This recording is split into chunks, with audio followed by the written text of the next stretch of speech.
بسم الله الرحمن الرحيم. اعوذ باللہ من الشیطان الرجیم. بسم اللہ الرحمن الرحیم. الحمد للہ رب العالمین وصلی اللہ علی نبینا محمد وآلہ الطاہرین وصحبہ المنتجبین. معزز طلبہ کرام، السلام علیکم ورحمۃ اللہ. ہماری عملیات استنباط کے جواز کے متعلق جو بحث تھی، آج اس کا آخری سبق ہے. آج کے سبق میں ہم خلاصہ بحث بھی پیش کریں گے، لیکن اس سے قبل اس بحث کا جو اصل موجب ہیں یعنی اخباری حضرات، کیونکہ وہ اجتہاد سے متعلق مطلقہ ایک منفی رائے رکھتے ہیں. البتہ ان کی ایک جو ابتدا میں جو اکثریت تھی، بعد میں اس کے اندر کچھ نہ کچھ تحول اور تبدیلی آئی، اور محقق یوسف بہرانی نے اس کو کافی معتدل انداز میں پیش کیا. لیکن صاحب الفوائد المدنیہ محقق استرابادی نے جو اس حوالے سے اپنی رائے قائم کی تھی، وہ منفی رائے تھی. تو آج ہم اخباریوں کے اجتہاد سے متعلق جو رائے ہے اس کا منشا اور اس کا مصدر اور اس کی وجہ ڈھونڈنے کی کوشش کریں گے، اور اس کے ساتھ ساتھ خلاصہ بحث بھی پیش کریں گے. تو آئیے چلتے ہیں سبق کے پہلے حصے یعنی قراءت متن کی جانب. فرماتے ہیں کہ وَعَلَى هَذَا الضَّوْءِ يُمْكِنُنَا أَن نُفَسِّرَ مَوْقِفَ جَمَاعَةٍ مِّنْ عُلَمَائِنَا الْأَخْيَارِ مِمَّنْ عَارَضُوا كَلِمَةَ الْإِجْتِهَادِ بِمَا تَحْمِلُ مِنْ تُرَاثِ الْمُصْطَلَحِ الْأَوَّلِ الذي شن أهل البيت حملة شديدة عليه، وهو يختلف عن الاجتهاد بالمعنى الثاني. وما دمنا قد ميزنا بين معنى الاجتهاد فنستطيع أن نعيد إلى المسألة بداهتها ونتبين بوضوح جواز الاجتهاد بالمعنى المرادف لعملية الاستنباط. وتترتب على ذلك ضرورة الاحتفاظ بعلم الأصول لدراسة العناصر المشتركة في عملية الاستنباط. تو یہ تو آج کی عبارت تھی جو ہم نے قرأت کر لی. آئیے چلتے ہیں درس کے دوسرے حصے کی جانب اور اس سے ماخوذ نکات کی طرف اشارہ کرتے ہیں. گزشتہ سبق میں ہم نے اس بات کی طرف اشارہ کیا تھا کہ جو اجتہاد کا جدید تصور تھا، جو جدید معنی تھا، جو محقق حلی نے پیش کیا تھا، اس میں بھی ایک تبدیلی آئی. دو بلکہ تبدیلیاں آئیں. سب سے پہلی تبدیلی یہ آئی کہ محقق حلی نے جو ظواہر نصوص سے ہٹا کے اجتہاد کا معنی لیا تھا، کیونکہ اس میں مشقت کی ضرورت وہاں پہ نہیں پیش آتی، مشقت اٹھانے کی ضرورت پیش نہیں آتی، تو بتدریج اس میں پہلی تبدیلی یہ آئی کہ ظواہر نصوص کو بھی شامل ہو گیا، اور ظواہر نصوص سے مستخرج آراء کو بھی اجتہادی آراء شمار کیا جانے لگا.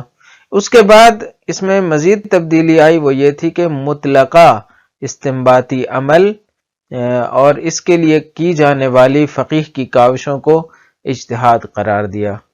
تو یہ وہ تبدیلیاں تھیں جو ہم نے جس کی طرف گزشتہ سبق میں اشارہ کیا.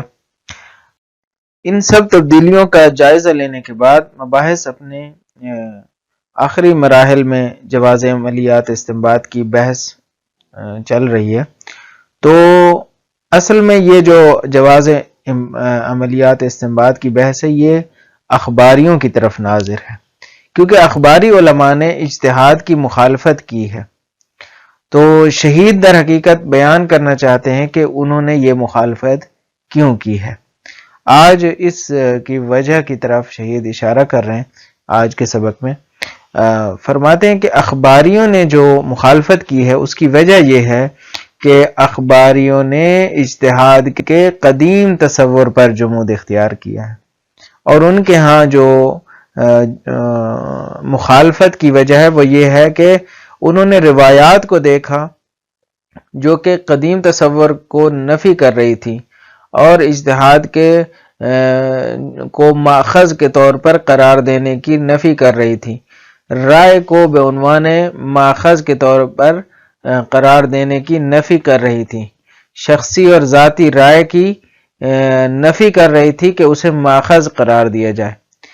لیکن اخباریوں نے اس کی جدید تبدیلی کی طرف، جدید معنی کی طرف کوئی توجہ نہیں دی جو محقق حلی کے بعد رائج ہوا ہے، اور یوں انہوں نے اجتہاد کی مطلقہ مخالفت کی ہے، جدید معنی کو انہوں نے توجہ کا مرکز قرار نہیں دیا اور اجتہاد کی مخالفت کی ہے۔ فیض کاشانی جو خود ایک معتدل اخباری ہیں، وہ استرابادی کے بارے میں یوں لکھتے ہیں، فَإِنَّهُ یعنی امین استرابادی کان یقول بوجوب العمل بالاخبار، کہ استرابادی قائل تھے کہ اخبار کے اوپر عمل کیا جائے، وَإِطْرَاحِ طریقۃ الاجتہاد، اور وہ قائل تھے کہ اجتہاد کا طریقہ جو ہے وہ رد ہونا چاہیے، اس کو دور پھینک دینا چاہیے، والقول بالآراء المبتدعہ، اطراح القول، اطراح کی طرف جا رہا ہے، وہ قائل تھے کہ آراء مبتدعہ کو ترک کر دینا چاہیے، وترک استعمال الاصول الفقہیہ المخترعہ، اور جو فقہی اختراع شدہ اصول ہیں ان کو بھی استعمال نہیں کرنا چاہیے، ان کو چھوڑ دینا چاہیے، والعمری، اور مجھے اپنی ذات کی قسم، اپنی جان کی قسم، انہو قد اصاب فی ذلک، کہ انہوں نے یہ بات صحیح کی ہے۔ تو یہ فیض کاشانی نے لکھا ہے الحق المبین میں، اور خود استرابادی نے جو الفوائد المدنیہ لکھی ہے اس میں انہوں نے اجتہادی طریقہ کار کو رد کیا ہے۔ شہید کی رائے یہ ہے کہ اخباریوں نے یہ جو کام کیا ہے یہ اس وجہ سے کیا ہے کہ اجتہاد کے جو قدیم تصور تھا اس کے اوپر انہوں نے جمود اختیار کر کے جدید معنی کو توجہ کا مرکز قرار نہیں دیا، اور اس وجہ سے انہوں نے مخالفت کی ہے۔ آئیے چلتے ہیں متن کی وضاحت کی جانب اور پھر پوری بحث کو خلاصہ پیش کریں گے۔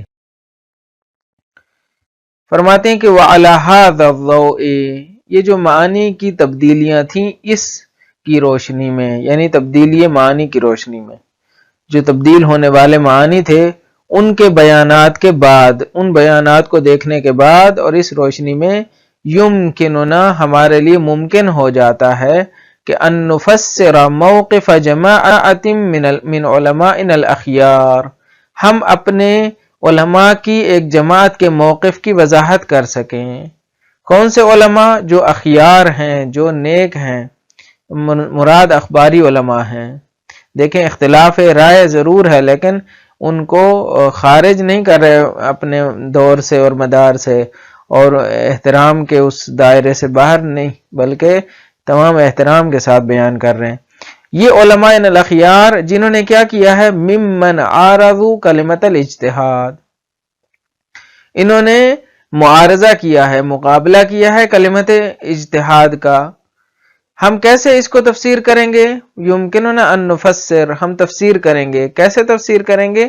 بما، ہم یوں تفسیر کریں گے، بما تحمل من تراث المصطلح الاول، تفسیر کریں گے اس ذریعے سے کہ جو اس کلمے نے حمل کر رکھا ہے، اٹھا رکھا ہے، میرا تراث یعنی معنی، تراث یعنی وہ مفہوم جو وراثت میں ملا ہے، ارث میں ملا ہے، کہاں سے؟ المصطلح الاول، پہلی اصطلاح سے، پہلا معنی یعنی قدیم تصور جو اجتہاد کو ماخذ قرار دیتا تھا، الذی شن اہل البیت حملتا شدیدتا علیہ، یہ وہ معنی تھا کہ جس پر اہل بیت نے شدید حملہ کیا تھا، یعنی شدید اس کی مخالفت کی تھی۔ وَهُوَ يَخْتَلِفُ عَنِ الْاجْتِهَادِ بِالْمَعْنَى الثَّانِي، جبکہ یہ بہت ہی مختلف ہے اجتہاد کے دوسرے معنی سے۔ اجتہاد کا دوسرا معنی وہ ہے جو محقق حلی کے زمانے میں اور پھر اس کے بعد پیش ہوا۔ تو یہ وہ تفسیر ہے جو شہید صدر پیش کر رہے ہیں. وَمَا دُمْنَا قَدْ مَيَّزْنَا بَيْنَ مَعْنَيِ الْاجْتِهَادِ فَنَسْتَطِيعُ أَن نُعِيدَ إِلَى الْمَسْأَلَةِ بَدَاهَتَهَا. اور جب کہ ہم نے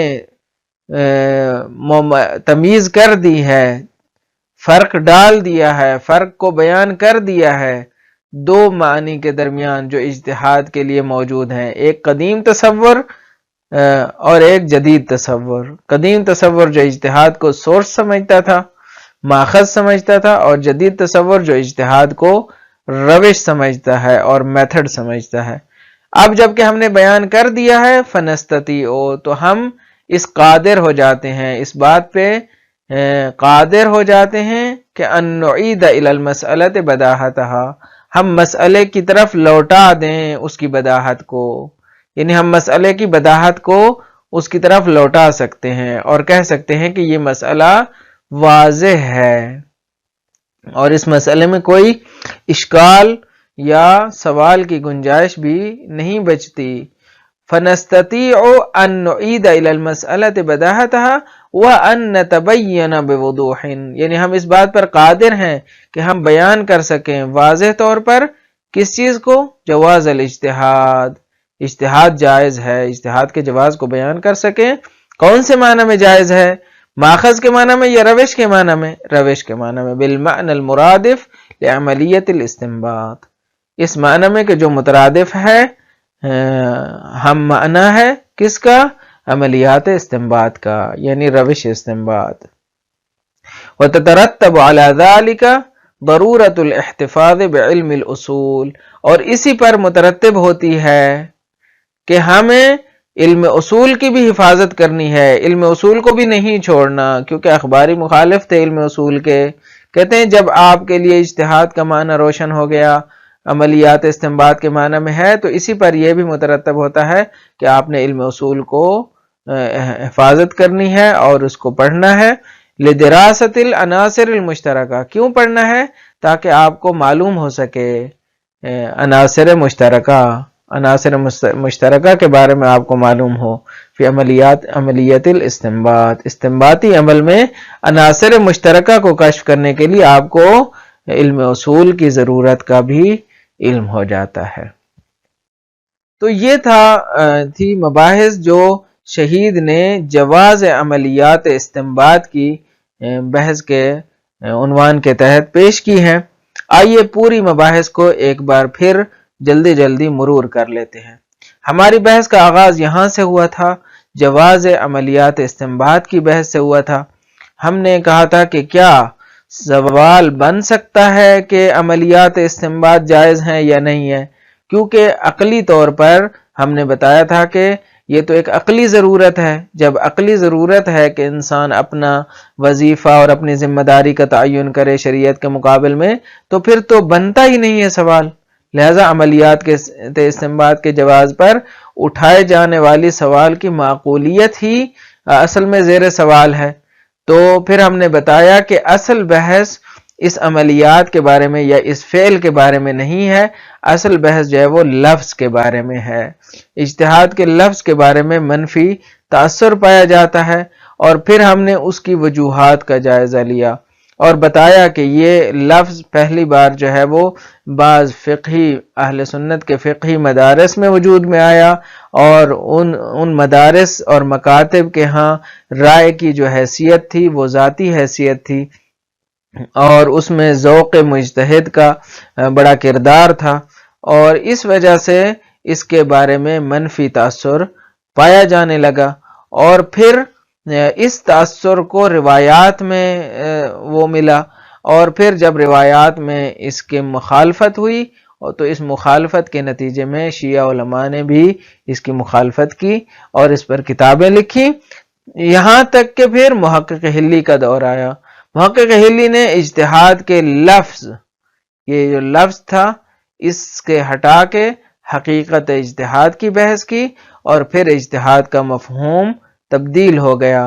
محقق حلی نے اجتہاد کی حقیقت کو استنباطی کاوش کا نام دیا، اور پھر بتایا کہ ایک روش ہے آپ نے احکام کو سمجھنا ہے تو استنباط کے ذریعے ہی سمجھیں گے، تو اس کاوش کو ہم اجتہاد کہتے ہیں۔ پھر یہاں سے محقق کے حلی کے بعد جو معنی آیا، اور اس سے جو پہلے والا معنی تھا، شہید نے ان کے درمیان افتراقات کو واضح کیا۔ مہم ترین فرق یہ تھا کہ جو قدیمی معنی تھا اس کے مطابق اجتہاد میں آپ سوال نہیں کر سکتے کہ آپ نے یہ رائے کہاں سے لی ہے، جبکہ جو جدید تصور تھا، جدید جو تصور تھا، یوں جدید لکھنا چاہیے، جدید جو تصور تھا، اس کے مطابق اجتہاد کا جو معنی ہے، اس میں آپ مجتہد سے پوچھ سکتے ہیں کہ آپ نے یہ رائے کہاں سے لی ہے۔ اس کے بعد ہم نے پھر بتدریج آنے والی تبدیلی کی وجوہات کا جائزہ لیا اور بتایا کہ یہ تبدیلیاں کیوں آئیں اجتہاد کے جدید تصور میں، اور بتایا کہ اجتہاد کا جو لفظ ہے اس کے اندر مشقت کا جو تصور ہے، یہ صرف ظواہر نصوص سے علاوہ نہیں ہے، بلکہ مطلقہ جو کاوش اجتہاد ہے، استنباطی کاوش ہے، اس کے اندر یہ لفظ کے اندر یہ چھپی ہوئی ہے، اور اس وجہ سے تمام جو استنباطی کاوشیں ان کے اندر جہد اور مشقت موجود ہے، لہٰذا یہ لفظ مطلقہ استنباطی کاوش کے لیے استعمال ہونے لگا۔ اور پھر ہم نے آخر میں بتایا کہ اخباریوں نے جو مخالفت کی ہے اس کی وجہ یہ تھی کہ انہوں نے قدیم تصورات پر جمود اختیار کیا ہے۔ اگر وہ جدید معنی کو لے لیتے تو جدید معنی میں یہ روایات وارد نہیں ہوئیں، اور اس جدید معنی کو ہی علماء نے لیا ہے۔ یہ مکمل بحث تھی جو جواز عملیات استنباط کے تحت ہم نے بیان کی ہے۔ امید ہے آپ کے لیے یہ بحث مفید واقع ہوئی ہوگی۔ اللہ تعالیٰ آپ کا حامی ناصر ہو۔ اجازت دیجیے، والسلام علیکم ورحمۃ اللہ وبرکاتہ۔